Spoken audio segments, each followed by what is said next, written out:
Mahananda dairy गुजरातच्या शिरपेचात औद्योगिक महाराष्ट्र लुटून आणखी एक महत्त्वाचा उद्योग गुजरातला देण्याचा डाव आज उघड झालेला आहे। खरं म्हणजे महाराष्ट्र हे सुद्धा कोऑपरेटिव्ह डेअरीज, दुग्ध व्यवसाय याच्यामधलं एक महत्त्वाचं असं राज्य आहे।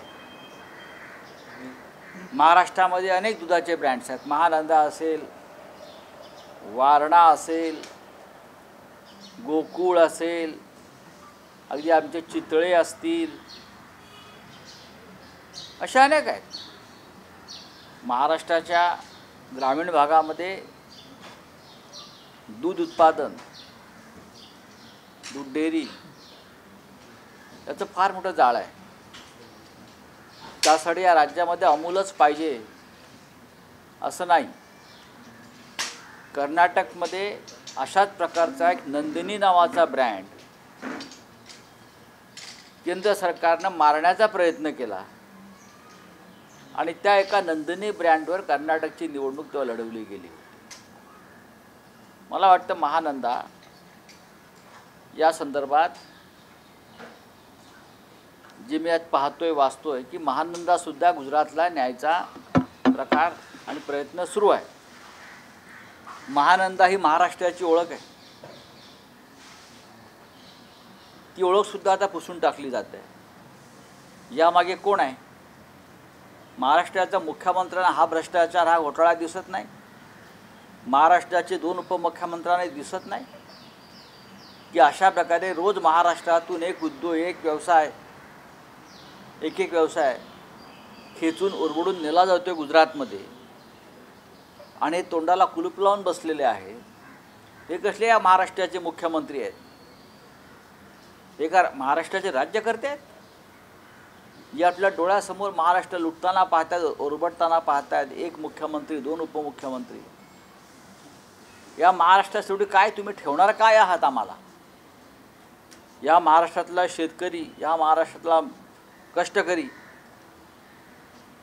ज्यांचा रोजगार टिकून आहे, अशी कोऑपरेटिव्ह सहकारी चळवळ दुग्ध व्यवसायातली प्रत्येक गोष्ट आपण नेत आहे तिकडे, आणि एक जात सगळे दिल्लीच्या ताटाखालची मांजरं बनून हे सगळं सहन करत आहेत। महाराष्ट्रामध्ये हे धृतराष्ट्रांचं सरकार निर्माण झालं आहे, जे महाराष्ट्राचा अपमान आणि महाराष्ट्राचे लूट उडाडवाने पाहत आहेत। महानंदा नेण्याचा प्रयत्न झाला अशा प्रकारे तर शिवसेना स्वस्थ बसणार नाही, हे मी सांगतोय। हा पहिला मुद्दा। आपका क्या बात, आप क्या बोल रहे हैं? सर, इंडिया आघाडीची आज ऑनलाईन बैठक आहे का? आणि त्यामध्ये नितीश कुमार यांचं नाव संयोजक पदावर घेऊन चर्चा? आज अशा प्रकारची कोणती बैठक नाही। काल नक्कीच दूरध्वनीवरून माननीय उद्धव ठाकरे आणि नितीश कुमार यांच्यामध्ये प्रदीर्घ चर्चा झाली। काल संध्याकाळी मुख्यमंत्री उद्धव ठाकरे आणि नितीश कुमार यांच्याशी चर्चा झाली। पुढल्या काळामध्ये माननीय उद्धव ठाकरे इतर काही नेत्यांशी बोलत आहेत। इंडिया आघाडीतले जे काँग्रेसशिवाय जे विरोधी पक्ष आहेत, तिथं काही प्रमुख घटक आहेत, त्यांच्याशी हा संवाद साधण्याचा प्रयत्न आहे। कारण काँग्रेस अनेक गोष्टींमध्ये सध्या गुंतलेली आहे। त्यांची न्याय यात्रा चालू आहे, त्यांच्या इतर काही बैठका सुरू आहेत।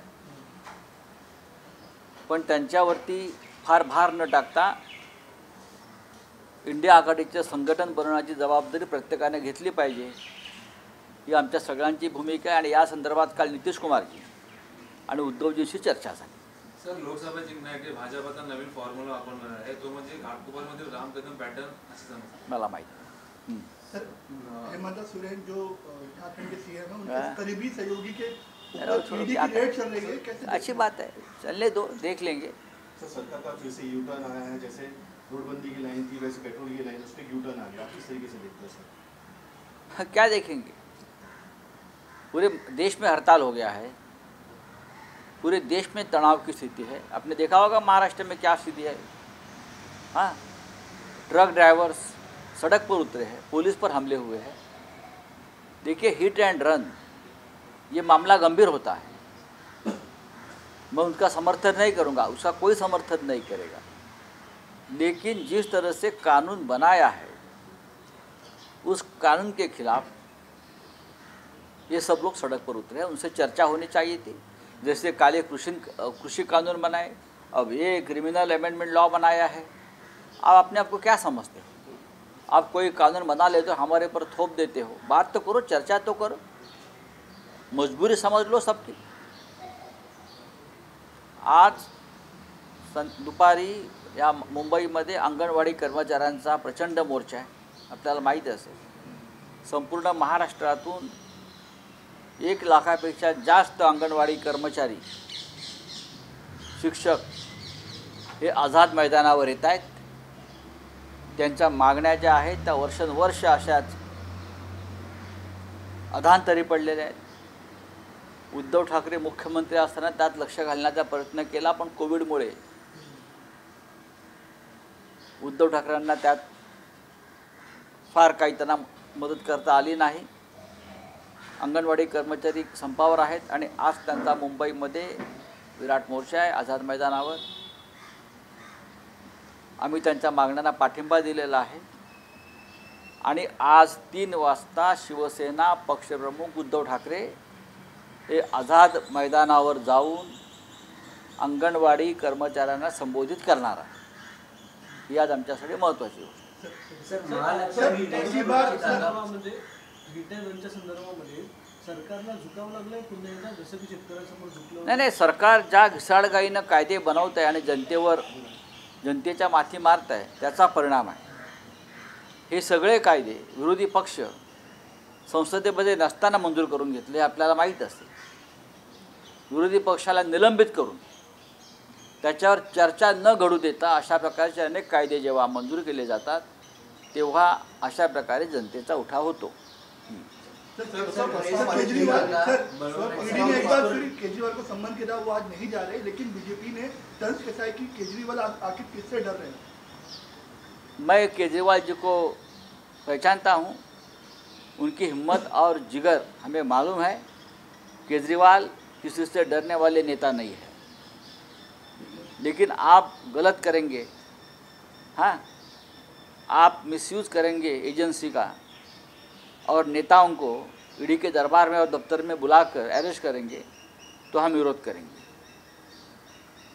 हम आपके पास अब तक 50 इस प्रकार की कंप्लेंट भेजी है जो बीजेपी में है। आप उनको क्यों नहीं बुलाते? उनको तो आप कैबिनेट मंत्री बना दिया सबको महाराष्ट्र में और देश में। असम के मुख्यमंत्री के ऊपर कौन सी केसेस थे आप देखिए ना। महाराष्ट्र में चाहे आज के मुख्यमंत्री हो और कैबिनेट के 10 सदस्य हैं जिनके ऊपर ईडी का वारंट और समन्स है, उनका क्या होगा? उनको बुलाइए, बाद में केजरीवाल और हमको सब बुलाइए। लोकसभा चुनाव से पहले नारा दिया गया है कि तीसरी बार मोदी सरकार, अब की बार 400 के पार। हाँ, ईवीएम है ना, ईवीएम है तो मुमकिन है, ये नारा होना चाहिए।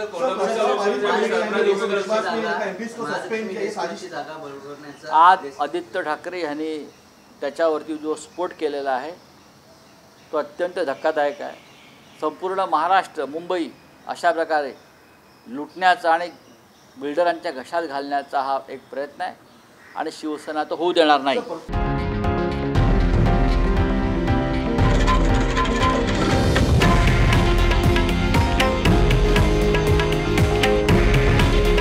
हे आहे देशातील नंबर 1 न्यूज नेटवर्क आणि आपण पाहत आहात TV9 मराठी। काळजी तुमची, हित महाराष्ट्राचं।